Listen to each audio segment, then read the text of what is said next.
नमस्कार साथियों, मैं एचएस पाल आज की क्लास में आपका हार्दिक स्वागत करता हूं विष्णु मैथ पॉइंट के ऑनलाइन प्लेटफॉर्म पर। और आज की क्लास में हम नंबर सिस्टम के पीवाईक्यूज करेंगे, प्रीवियस ईयर क्वेश्चन पेपर, यानी जो क्वेश्चंस पहले आए हुए हैं उन क्वेश्चंस को करेंगे। और इन क्वेश्चनों को देख करके आपको तैयारी करनी है कि इसी टाइप के क्वेश्चन पूछे जाते हैं, और इन क्वेश्चनों को मेरे साथ में आप करते जाएंगे। जिसका आंसर आप जल्दी से जल्दी निकालेंगे उसको कमेंट करके भी बता सकते हैं। तो आइए शुरू करते हैं हम आज की क्लास को। तो देखिए, आज की क्लास का जो पहला क्वेश्चन है, पहले क्वेश्चन को लेते हैं और ये है हमारा पहला क्वेश्चन। ये जो है एएलपी 28 नवंबर 2024 को पूछा गया है, एएलपी का क्वेश्चन है। तो ये सारे प्रीवियस ईयर क्वेश्चन पेपर से लिए हुए क्वेश्चंस हैं, तो आपको ध्यान रखना है। इसी तरह के क्वेश्चन जो है आते हैं। तो यहाँ पर क्वेश्चन कुछ इस तरह से, निम्नलिखित में से कौन सी संख्या अभाज्य संख्या है। प्राइम नंबर्स बताना है। प्राइम नंबर के बारे में हम पहले पढ़ चुके हैं, आपको भी पता होना चाहिए कि प्राइम नंबर कौन से होते हैं। अब उसी का यूज़ करना है, आपको बताना है कि इसमें से प्राइम नंबर कौन से होते हैं। तो इसके लिए देखिए, तरीका ये है कि आप सबसे बड़ी संख्या को ले सकते हैं। यहाँ पर सबसे बड़ी संख्या कौन सी है, यहाँ पर सबसे बड़ी संख्या है यहाँ पर 400। यहाँ पर ये सबसे बड़ी जो संख्या है, हम पेन को लेते हैं तो देखो, पेन लेते हैं। पेन के बाद में देखो, सबसे बड़ी संख्या है यहाँ पर 437, और 437 से बड़ी संख्या लेते हैं जो पूर्ण वर्ग संख्या होगी। तो आप जानते हैं पूर्ण वर्ग संख्या कौन सी होती है, 437 से बड़ी संख्या होती है जो पूर्ण वर्ग है, वो है 441। इसका वर्गमूल करते हैं तो इसका वर्गमूल हो जाएगा 21 होता है। और 21 से छोटी संख्या लेते हैं जो अभाज्य संख्या है। तो ये कौन कौन सी होती हैं, 2 है, 3 है, 5 है, 7 है, 11 है, 13 है, 17 है, या फिर 19 है। ठीक है ना। इनमें से किसी से भी कोई भी संख्या, ये वाली संख्या विभाजित हो जाएगी तो ये हो जाएगी, विभाजित है तो अभाज्य संख्या, और विभाजित नहीं होगी तो अभाज्य संख्या। बाकी सभी छोटी संख्या है। तो देखो, सबसे पहले इसको ट्राई करते हैं, पहली वाली संख्या को। 2 से भाग जाएगा, बिल्कुल नहीं जाएगा। 3 से भाग जाएगा क्या, नहीं जाएगा। 5 से भाग जाएगा क्या, नहीं जाएगा। लेकिन 7 से भाग दें तो 7 से भाग इसमें चला जाता है, तो ये तो हमारा आंसर नहीं होगा। 7 से भाग बिल्कुल इसमें जा रहा है। ठीक है ना। तो अगली संख्या लेते हैं, 373 है। तो इसको एक बार देख लेते हैं, इसमें किससे भाग जाएगा। 2 से भाग नहीं जाएगा, 3 से नहीं जाएगा, और 5 से भी नहीं जाएगा, 7 से भी नहीं जाएगा, और यहाँ पर देखते हैं तो 7 से भी भाग नहीं जाएगा। 7 पंजे 35 और 13 नहीं जाएगा। 11 से भाग नहीं जाएगा क्योंकि ये हो जाएगा, और 13 से भाग देते हैं तो 13 से भी नहीं जाएगा। ठीक है ना। और 17 से भाग देंगे तो भी 17 से भाग नहीं जाएगा। ठीक है ना। तो ये हमारी संख्या, इनमें से किसी भी संख्या से जो है भाग नहीं जाएगा। 19 का चेक नहीं करना है क्योंकि 373 तक ही है। तो ये हमारा आंसर हो जाएगा। आप चेक करना चाहो तो इसको भी चेक कर सकते हो। देखो, इसमें हम भाग देने की कोशिश करें तो देखो, यहाँ पर 2 से, 3 से, 5 से, 7 से, 7 21 नहीं जाएगा। 11 से भी नहीं जा रहा है। 13 से भाग देते हैं तो 13, 9 बचे। 13 से भाग चला जाएगा तो ये भी नहीं होगी, और इसको भाग देंगे तो ये भी चली जाएगी। हमारा आंसर आ चुका है। तो आपको इस तरह से जल्दी से करना है। यहाँ पर सभी को अप्लाई नहीं करना है कि यहाँ पर जो हमारा आंसर है वो आ गया, उसके बाद चेक करने की ज़रूरत नहीं है। एक बार चेक कर लेते हैं यहाँ पर हमारा आंसर सही कौन सा वाला है। तो यहाँ पर बी ऑप्शन ही सही था। तो आपने भी ये सवाल कर लिया होगा। इसी तरह से आपको सवाल जल्दी से बनाना है। इस टाइप के क्वेश्चन आपको पता है नंबर सिस्टम में पूछे जाते हैं। ये क्वेश्चन आपको आना चाहिए। इससे मतलब ये नहीं है कि यही क्वेश्चन आना चाहिए। कोई भी संख्या अभाज्य संख्या है या नहीं है, ये चीज़ आपको आनी चाहिए, और नंबर सिस्टम की तैयारी में ये सवाल आपसे नहीं छूटना चाहिए। चलिए अगले सवाल की तरफ चलते हैं। नेक्स्ट क्वेश्चन रहेगा, देखिए हमारा ये वाला।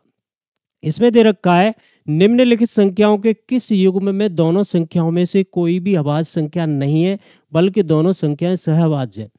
यानी यहाँ पर शर्त दे रखी है कि दोनों संख्याओं में से कोई भी अभाज्य संख्या नहीं होनी चाहिए, लेकिन सहअभाज्य संख्या होनी चाहिए।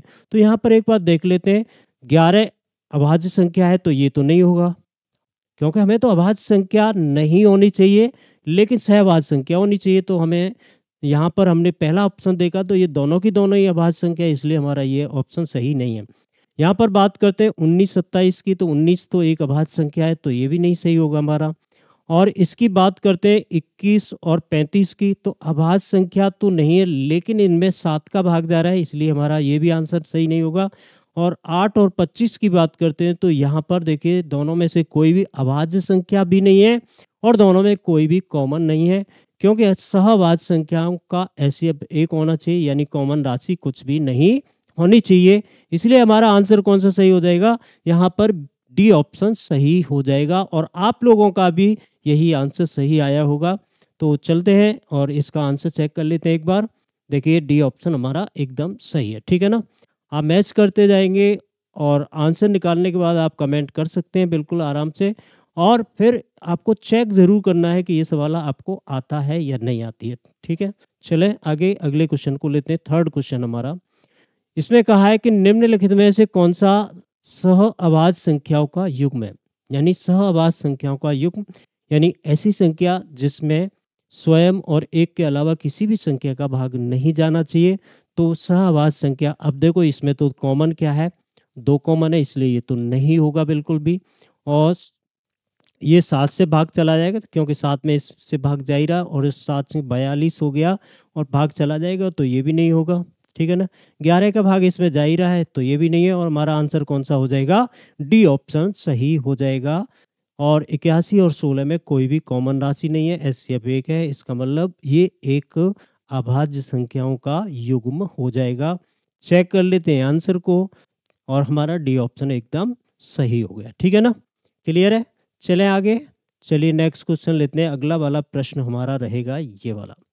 तो देखिए इसमें पूछा है कि निम्नलिखित में से कौन सी एक अभाज्य संख्या नहीं है, अभाज्य संख्या नहीं है ये पूछा है। तो अभाज्य संख्या नहीं है, 71 तो एक अभाज्य संख्या, 100 तक, देखिए आपको मैंने बताया था कि आपको कम से कम 100 तक की अभाज्य संख्या पता होनी चाहिए, तो इस टाइप के छोटे छोटे क्वेश्चन तो आप सेकंडों में बना सकते हैं। तो ये एक अभाज्य संख्या है। 91 जो है अभाज्य संख्या नहीं है, क्योंकि इसमें 13 का भी भाग चला जाता है और 7 का भी भाग चला जाता है, तो ये जो है एक अभाज्य संख्या नहीं है।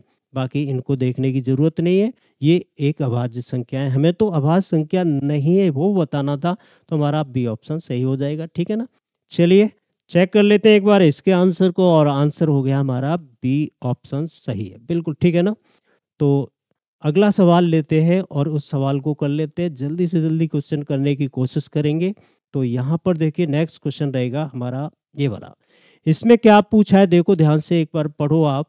इसमें पूछा है कि किसी भी अभाज्य संख्या के गुणनखंडों की संख्या कितनी होती है।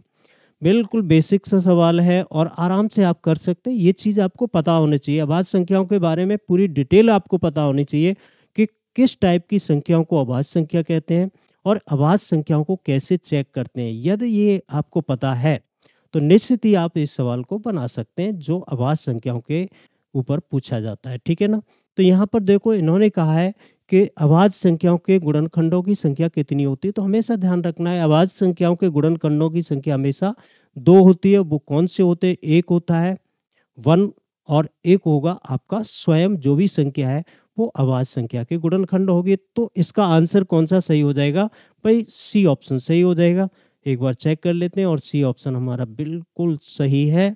तो ये हमारे सवाल थे इस क्लास में।